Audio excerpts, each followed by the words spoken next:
see you just left the floor, man, on coronavirus.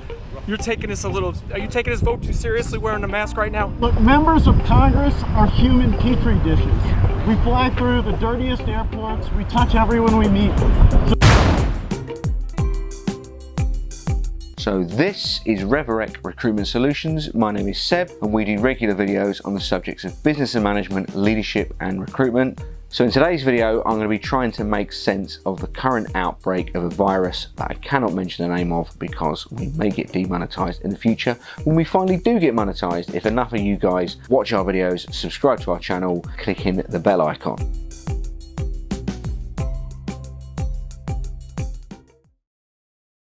So in the video as well, I really wanted to be rational. I tried to be rational in my videos. I tried to look at all of the angles and I tried to make sense of certain things. But I think the way that some people are acting during the current outbreak, how quickly people have started doing mad things, it baffles me. I mean, check this out. Hey, stop! That's enough!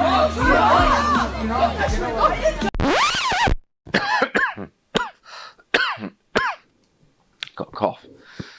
It's not a good start, is it? If I've learned one thing pretty quickly from this outbreak, it's that people make some mad decisions. Like some crazy stuff people are doing, and you think about it, it doesn't really make any sense. When I start off on the toilet roll situation, it's well documented people are going out and panic buying toilet roll. And a stupid thing, I'm one of those people. I don't even understand it. I went out the other night and I went to the supermarket, and I think this was the end of last week, and it was just about starting out and people started panic buying toilet roll, and I found myself buying two 16 roll sets of toilet roll just because I saw someone else doing it, taking them off the pallet in the supermarket. And this was like, I don't know, it was like 7 o'clock at night or something. It just seemed a bit crazy, but people do it. And I've now gone out and bought another set of toilet roll and put it in the boot of my car, just in case. But then you've also got to consider people's reactions. You've got two schools of thought at the moment. You've got people that are overreacting, and you've got people that are probably underreacting. It says there's a flu that we just all need to get over. Have a beer. Happy days. Ciao, guys. First thing people are doing is blaming the government and Boris Johnson. I feel for Boris Johnson. I mean, how hard has his job been taking on it? I mean, just think about 2020, the start you've had. He's had to negotiate Brexit. We've got the IR35 reforms coming up, which you've just bear in mind, and we're probably going to do another video on this, going to be pushed back by 1 year.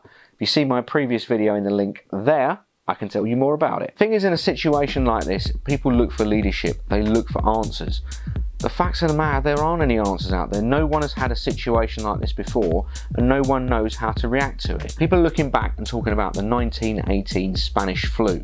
The difference between the 1918 Spanish flu outbreak and the current outbreak are massive, and that's not specifically to do with the symptoms. The big difference you have to take into account is the environment and the world and the time we are in that have been affected compared to what happened 100 or so years ago. I'm going to make a slightly controversial observation. Now bear in mind, to protect myself a little bit, this is just an observation. This is the amount of people that have died in the UK as of today from this particular virus. This is the number of confirmed cases. This number represents the UK's mortality rate from the virus. The mortality rate in simple terms is the ratio of the people that have contracted the virus compared to the amount of people that have died from it. The population of the UK as of today is 66 million people approximately. It is a fair estimation that the amount of people who are actually infected by the virus are a lot more than the amount of people that have been officially diagnosed with the virus. The reason why not many people have been diagnosed with the virus in the UK to date is simply because of two reasons. Firstly, there aren't enough testing kits to go around, and the NHS is already overstretched. The other reason is because the only people that are realistically being tested fall into two categories. Either those that are being admitted to hospital with symptoms and are therefore tested for the virus to see what treatment is applicable to them, and the second is for people who have private medical and have therefore the small numbers of them being able to get testing kits. You might notice celebrities, footballers, etc. But this does change the mortality rate, because the amount of people that have officially died from the virus, if that stands at this number, and the amount of people that have actually got the virus or contracted the virus in the UK or even recovered from the virus in the UK is set, say, 10, 20 or even 100 times the amount of official statistics will say, then the mortality rate drops by quite an amount. Therefore, if you take that into context of what, let's say, influenza has as a mortality rate, which is this number, what does that say about how dangerous this disease actually is? I'm just going on the numbers. I'm looking at this and thinking, I want to be rational about this, and I am a little bit confused as to the reactions when people are doing this kind of stuff, when in reality, these are the numbers. You make your own judgments. Leave your comments in the box below. As I say, just to defend myself a little bit, these are purely examples, some actual facts that I've got. Purpose of the video, as I say, is to try and be rational, observational, and have a look at what's actually going on and trying to make sense of it. Taking those numbers into account, I do understand the seriousness of this particular outbreak.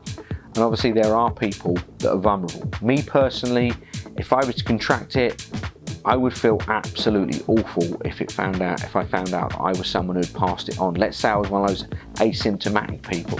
That would be terrible. That would really upset me, because from a moral perspective, how could I live with myself? And I think a lot of people are in that same position. The business reaction very much at the moment is either one of caution or one of reaction.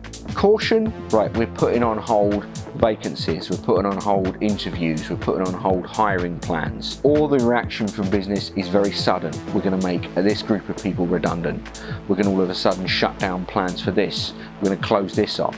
So to sum up the video, do you think this is an overreaction?